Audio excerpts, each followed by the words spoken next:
Hello everyone, I am Parthiban. Welcome you to SAP Views. இன்னைக்கு date 28/9/2024. இந்த வீடியோவை morning ஒரு 7:30க்கு உங்களுக்கு ரீச் ஆகிற மாதிரி செட் பண்ணியிருக்கிறேன்.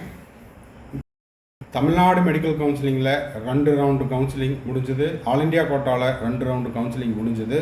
இப்போது நிறைய ஸ்டூடெண்ட்ஸ் அண்ட் பேரண்ட்ஸுக்கு, அதுலேயும் பர்டிகுலராக பேரண்ட்ஸில் நிறைய படித்த பேரண்ட்ஸுக்குமே இந்த சந்தேகம் இருக்குது. என்ன சந்தேகம் அப்படின்னா, சார் எங்களுக்கு ஒரு பர்டிகுலர் காலேஜிலேருந்து கால் பண்ணாங்க, எக்ஸ் அப்படிங்கிற ஒரு காலேஜிலேருந்து கால் பண்ணாங்க, எனக்கு அங்கே சீட்டு வாங்கி கொடுக்குறதா சொன்னாங்க. இதை பற்றி உங்கள்கிட்ட ஒரு தெளிவான விளக்கம் வேணும் அப்படின்ட்டு. ஸோ அதை பற்றி தான் இந்த வீடியோவில் நம்ம பார்க்க போகிறோம். தம்ப்நெயிலேயே கிளியராக கொடுத்துருக்குறேன். பணம் கொடுத்தால் MBBS சீட் கிடைக்குமா அப்படிங்கிறத டீட்டெயில்டாக பார்க்க போகிறோம். இந்த வீடியோவை நீங்கள் இன்னும் லைக் பண்ணாமல் பார்த்துட்டு இருக்கிறீங்கன்னா மறக்காமல் லைக் பட்டனை ப்ரெஸ் பண்ணிடுங்க. SAP Views யூடியூப் சேனலுக்கு இப்போ தான் ஃபஸ்ட் டைம் வந்திருக்கிறீங்க அப்படின்னா சப்ஸ்கிரைப் பண்ணாதவங்க சப்ஸ்கிரைப் பண்ணிவிட்டு பெல் ஐக்கானை கிளிக் பண்ணிட்டு பாருங்கள். அப்போ தான் நம்ம போடுற எல்லா வீடியோஸும் உங்களுக்கு நோட்டிஃபிகேஷனாக வரும். கவுன்சிலிங் ப்ராசஸினுடைய கடைசி நாள் செக்யூரிட்டி டெபாசிட் ரீஃபண்ட் ஆகிற வரைக்கும் நம்ம போடுற எல்லா வீடியோஸும் உங்களுக்கு நோட்டிஃபிகேஷனாக வந்துடும். மேற்கொண்டு உங்களுக்கு கவுன்சிலிங் ரிலவெண்ட்டாக பெய்டு சர்வீஸ் தேவைப்படுது, கம்ப்ளீட் கவுன்சிலிங் கைடன்ஸ் தேவைப்படுது, 1-to-1 கவுன்சிலிங் கைடன்ஸ் தேவைப்படுது, 1 or 2 டவுட்ஸ் இருக்குது ரிகார்டிங் MBBS அட்மிஷன் அப்படின்னா இது எல்லாத்தையுமே நம்ம த்ரூ பெய்டு சர்வீஸில் கிளாரிஃபை பண்ணுறோம். தேவைப்படுறவங்க ஸ்க்ரீனில் தெரியிற என்னோட நம்பருக்கு காண்டாக்ட் பண்ணி அதை பற்றின டீட்டெயில்ஸை நீங்கள் பெற்றுக்கொள்ளலாம். வாங்க, இப்போது மாணவர்கள் மற்றும் பெற்றோர்களுக்கு இப்போ புதுசாக வந்திருக்கிற இந்த சந்தேகத்தை பற்றி இந்த வீடியோவில் நம்ம பார்த்துடலாம். இப்போது என்ன அப்படின்னு பார்த்துட்டோம்னா, தமிழ்நாட்டில் 2 ரவுண்டு கவுன்சிலிங் முடிஞ்சுது. ஆல் இண்டியா கோட்டாவில் 2 ரவுண்டு கவுன்சிலிங் முடிஞ்சுது. இப்போ பார்த்தீங்கன்னா தமிழ்நாட்டில் NRI லேப்ஸ்டு சீட்டும் 2ஆவது ரவுண்டில் ஃபில்லப் ஆகிருக்குது.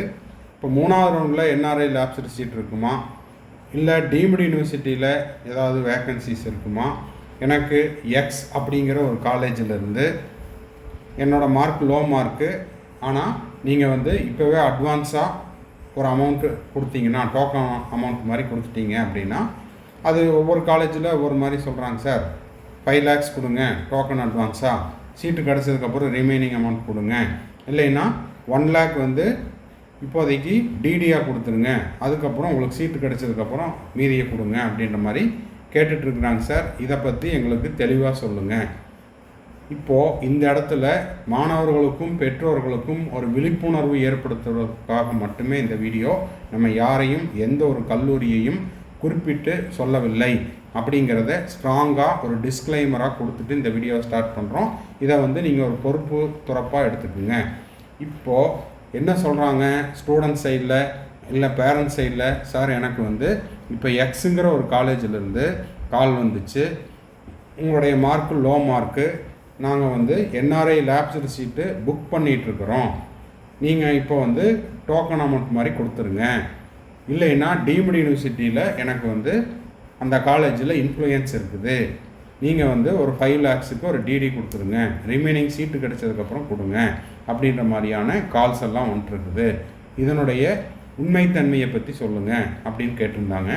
ஒரு விஷயத்தை நீங்கள் தெளிவாக பார்த்துக்கணும். இப்போ என்னடாது மேனேஜ்மெண்ட் கோட்டானுடைய கட் ஆஃப் வீடியோ எடுத்து வச்சு பேசிகிட்டு இருக்கிறாங்க அப்படின்னா, இப்போது உதாரணத்துக்கு இதை நம்ம பேசலாம்.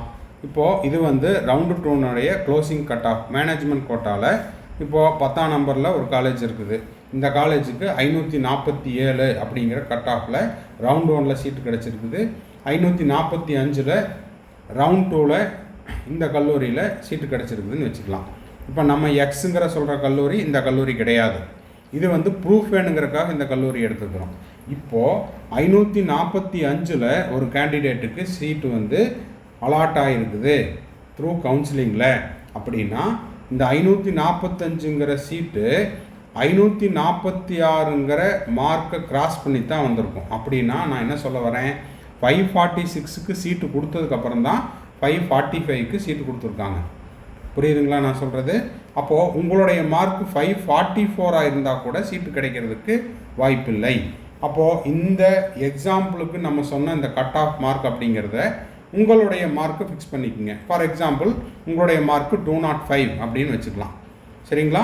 இப்போ 205ங்கிறது டீம்டு யூனிவர்சிட்டியாக இருக்கலாம், ஒரு NRI லேப்ஸ்டாக இருக்கலாம். இப்போ இந்த 205ங்கிற மார்க் உங்கள் மார்க்காக இருக்குது.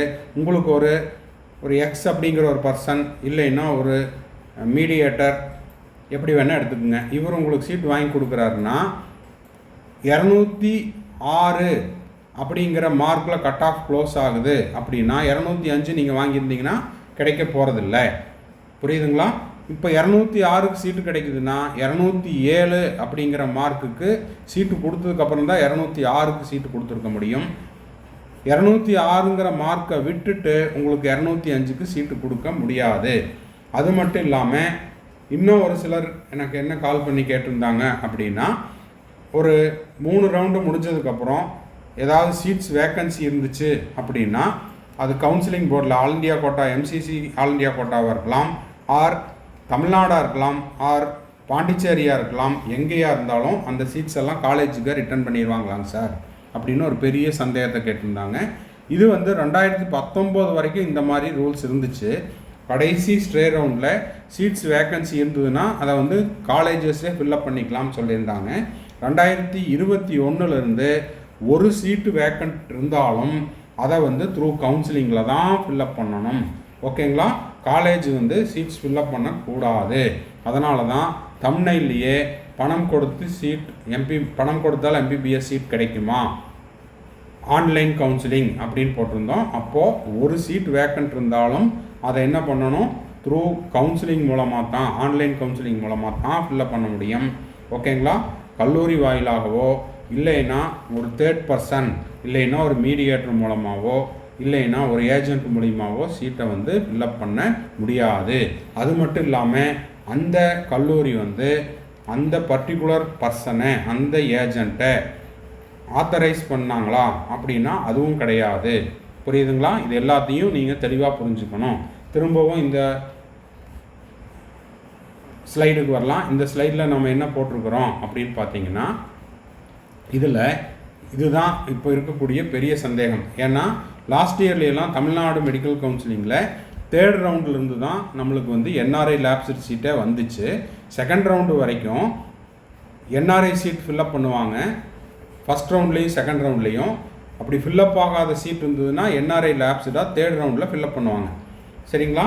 இப்போ 236 அப்படிங்கிற கேண்டிடேட்டுக்கு என்ஆர்ஐ லேப்ஸ் சீட்டு கிடச்சிருக்குது அப்படின்னா இதுக்கு என்ன மீனிங்? என்ஆர்ஐ லேப்ஸில் ஒரு கேண்டிடேட்டுக்கு 236க்கு சீட்டு கிடச்சிருக்குதுன்னா 237ங்கிற கேண்டிடேட்டுக்கு சீட்டு கொடுத்ததுக்கப்புறம் தான் 236 அப்படிங்கிற கேண்டிடேட்டுக்கு சீட்டு கொடுப்பாங்க.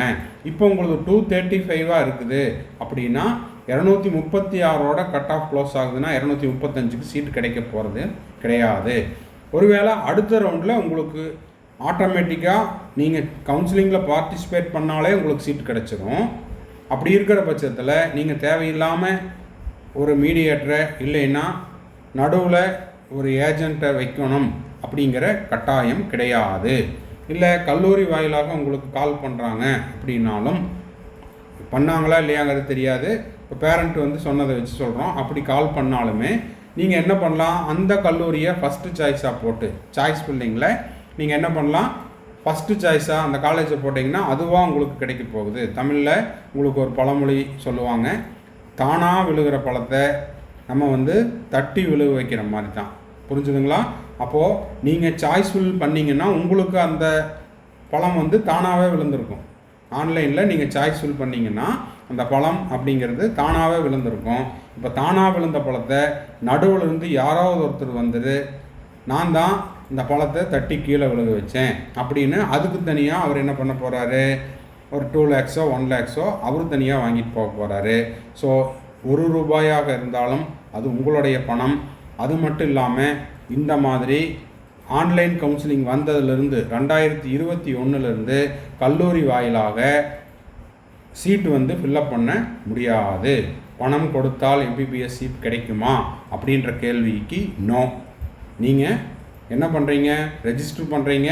அது ஆல் இண்டியா கோட்டாவாக இருந்தாலும் சரி, தமிழ்நாடாக இருந்தாலும் சரி, பாண்டிச்சேரியாக இருந்தாலும் சரி, சாய்ஸ் ஃபில் பண்ணுங்கள், ரெஜிஸ்ட்ரேஷன் பண்ணுங்கள், சாய்ஸ் ஃபில் பண்ணுங்கள். அந்த சாய்ஸுக்கு உங்களுக்கான எலிஜிபிள் மார்க் இருந்தால் சீட் கிடைக்க போகுது. இல்லைன்னா அடுத்த ரவுண்டில் கிடைக்கலாம், இல்லைன்னா நெக்ஸ்ட் ரவுண்டில் கிடைக்கலாம். இதுதான் ரியாலிட்டி. இதை விட்டுட்டு தேவையில்லாமல் ஒரு முன்பின் தெரியாதவங்ககிட்டயோ இல்லை தெரிஞ்சவங்களாக இருந்தாலுமே பண விஷயத்தில் பணத்தை கொடுத்துட்டு அதுக்கப்புறம் அவங்களுக்கு நீங்கள் அவங்கக்கிட்ட பணம் வாங்குறதுக்கு திருப்பி சீட்டு கிடைக்கல, என் பணத்தை திருப்பி கொடுங்க அப்படின்னா பணமும் வராது, சீட்டும் வராது. இதெல்லாம் நல்லா ஒரு டைமுக்கு 2 டைம் யோசிச்சுக்குங்க. இது ஒரு சிலருக்கு வருத்தமாக இருக்கலாம். ஆனால் மாணவர்களுக்கும் பெற்றோர்களுக்கும் இந்த நேரத்தில் இந்த விழிப்புணர்வை கொடுக்க வேண்டியது நம்ம SAPVS யூடியூப் சேனலினுடைய தலையாய கடமையாக இருக்குது.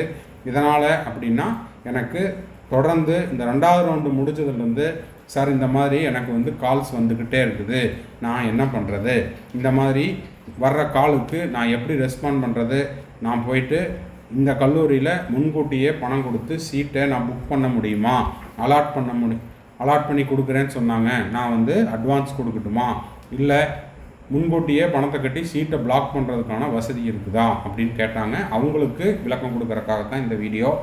அப்போது திரும்பவும் இன்னொரு டைம் சொல்கிறேன், 236 இல்லைன்னா 296க்கு ஒருத்தருக்கு சீட்டு கிடச்சிருக்குதுன்னா 297ங்கிற மார்க்குக்கு சீட்டு கொடுத்ததுக்கப்புறம் தான் 296க்கு சீட்டு கொடுக்க முடியும். உங்களுக்கு 295ங்கிற மார்க் இருந்தால் 296ஓட கட் ஆஃப் க்ளோஸ் ஆகிருக்குதுன்னா எந்த ஒரு காலேஜாக இருந்தாலும் சரி, இல்லை ஒரு ஏஜெண்ட்டாக இருந்தாலும் சரி, மீடியேட்டராக இருந்தாலும் சரி, இவரை விட்டுட்டு உங்களுக்கு சீட்டு வாங்கி கொடுக்க யாராலும் முடியாது. அப்படி இந்த கேண்டிடேட்டை விட்டுட்டு உங்களுக்கு சீட்டு கொடுத்தாங்கன்னா இந்த 296 அப்படிங்கிற கேண்டிடேட்டு நேரடியாக கோர்ட்டுக்கு போகலாம். ஓகேங்களா? அவர் வழக்கு தொடுக்கும் பட்சத்தில் அவருக்கான சீட்டை கொடுத்துட்டாங்க அப்படின்னா அதுக்கப்புறம் பின்னாடி இருக்கிறவங்களுக்கு சீட்டு கொடுக்க முடியாது. அந்த மாதிரி ஓவர்லூப் பண்ணிவிட்டு வெளியில் இன்னொருத்தருக்கு சீட்டு கொடுக்க முடியாது அப்படிங்கிறது தான் நிதர்சனமான உண்மை.